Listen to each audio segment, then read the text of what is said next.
Bienvenue, cher client. Je vais aller droit au but. Ce jeudi 24 août, la Cour fédérale du Maryland a statué que les parents ne pourront pas retirer leur enfant des cours de théorie du genre dans leur école. Et on parle là d'un curriculum qui est adressé à des enfants allant de la maternelle à la quatrième. On parle donc d'enfants pouvant aller de 3 à 13 ans. Tout commença lorsque l'année dernière, les écoles publiques du comté de Montgomery ont introduit 22 nouveaux livres pour les classes élémentaires. Et ces livres, vous vous en doutez, étaient des livres woke. Ils contenaient des personnages LGBTQ+, et surtout, étaient inspirés par la théorie du genre. Et là, forcément, ça n'est pas passé auprès des parents, surtout les religieux. Vous le savez bien, beaucoup de religions voient d'un œil très critique les LGBTQ+, et encore plus cette fameuse théorie du genre qui dénigre les notions d'homme et femme biologiques. Par exemple, avec ce nouveau curriculum, les enseignants devront assurer à leurs élèves qu'un homme peut être une femme s'il en a envie, et que dire l'inverse serait blessant. Mais cela va encore plus loin. Avec ces nouveaux cours, les enseignants aborderont avec des enfants de 2 à 13 ans des thèmes comme les procédures de changement de sexe, les drag queens, les intersexes, la gay pride et les pronoms préférés.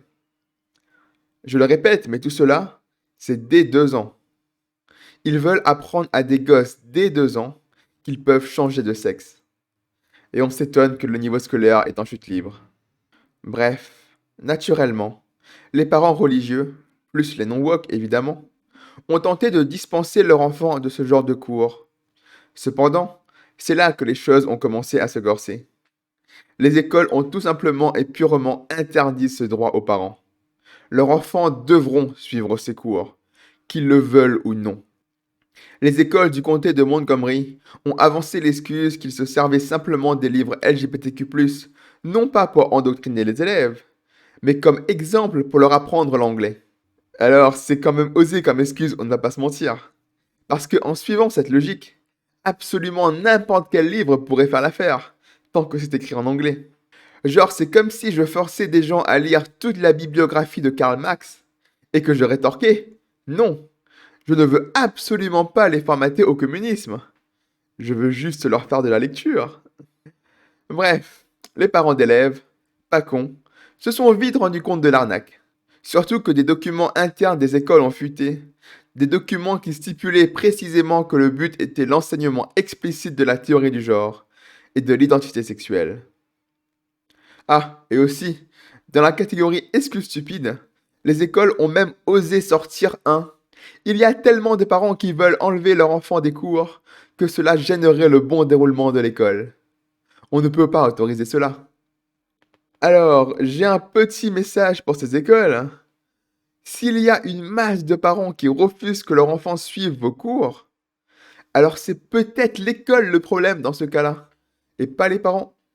Après, je dis ça, je dis rien.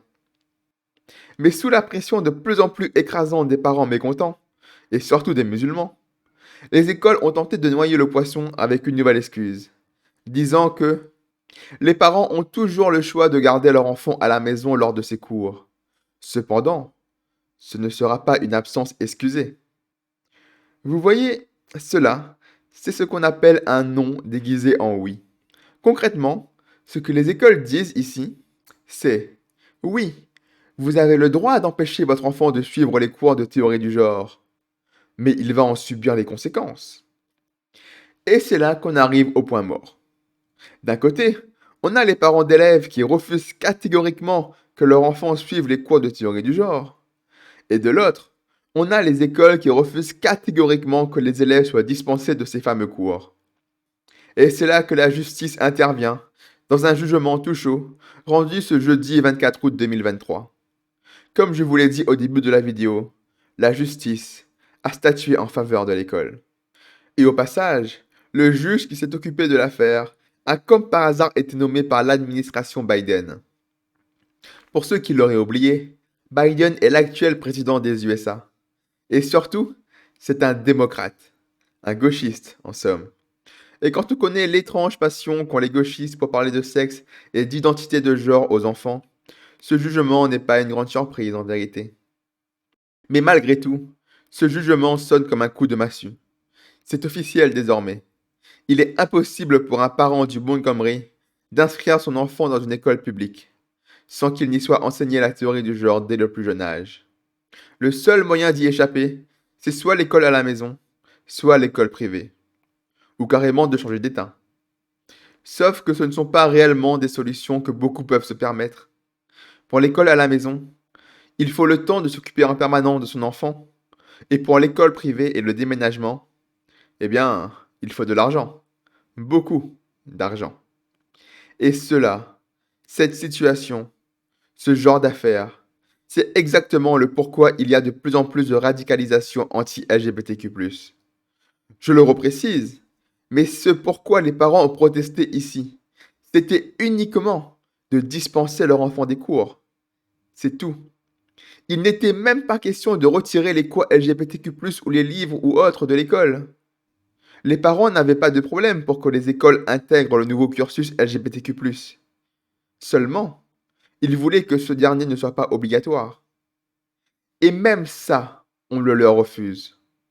Quand nous autres, on dit que les woke nous harcèlent avec leur idéologie, c'est justement de cela dont on parle. Les woke ne nous laissent absolument aucune porte de sortie. On est obligé de suivre leur délire. Sinon, on en subit les conséquences. On est traité d'extrémistes, de fascistes, de nazis, et même de suprémacistes blancs et de complotistes dans la foulée, parce que pourquoi pas. Les woke ne nous laissent que ces deux choix-là. Plier le genou à leurs exigences, ou être considérés comme le pire humain qu'il y a sur Terre.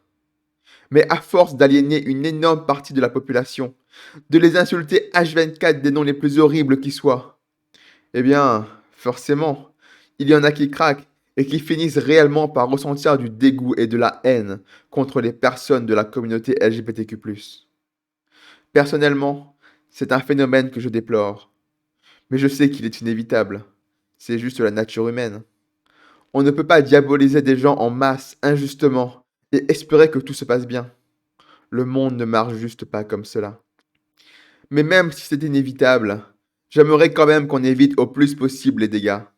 Surtout que plus il y aura de gens qui détesteront les personnes appartenant à une minorité, et plus les woke vont s'en servir pour justifier leur existence. C'est un cercle vicieux. Les woke nous poussent à bout, et quand on est à bout, ils se servent de notre colère contre nous. Notre seule façon de s'en sortir, c'est de se battre sans relâche, mais sans jamais sombrer dans la haine destructrice. C'est pourquoi je le dis, et répète sans cesse. Haïssez les idées, et non pas les personnes. Et voilà, c'est tout ce que j'ai à dire sur ce sujet. J'espère qu'il vous a plu, et surtout, prenez soin de vous.